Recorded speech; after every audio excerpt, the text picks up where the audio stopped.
ডিম প্রেমীরা কোথায়? চলে এসো আজকে আমার রান্নাঘরে। আজকে আমি ডিমের একটা দুর্দান্ত রেসিপি নিয়ে হাজির হয়েছি। আসসালামু আলাইকুম, সবাই কেমন আছেন? আশা করি সবাই ভালো আছেন, আমিও ভালো আছি। তো আজকে আমি ডিমের একটা দুর্দান্ত রেসিপি নিয়ে চলে এসেছি, একদম সহজ আর 10 মিনিটেই হয়ে যাবে এমন একটা রেসিপি। শুধু ডিমটা সেদ্ধ হতেই যতক্ষণ সময়।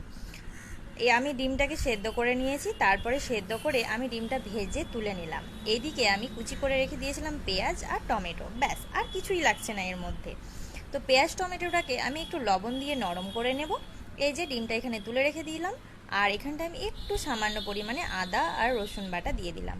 তারপরে দিয়ে দিব একে একে সমস্ত মশলা, যেমন হচ্ছে এখানটায় দিয়ে দিলাম হলুদ গুঁড়ো, ধনে জিরের গুঁড়ো, আর একটু পরিমাণে লাল লঙ্কার গুঁড়ো, ব্যাস আর কিছুই দিচ্ছি না। আর একটু পানি দিয়ে ব্যাস ঢাকনা চাপা রেখে দিলাম। তো এইদিকে ঢাকনাটা তোলার পরে দেখছেন তো কত তেল বেরিয়ে গেছে মশলা থেকে, আর পেঁয়াজ আর টমেটোটাও নরম হয়ে গেছে। তো খুন্তির সাহায্যে এরকম করে একটু নরম করে নেবেন। তারপর মশলাটাকে সুন্দর করে কষিয়ে নিয়ে আমি ডিমটা দিয়ে দেব।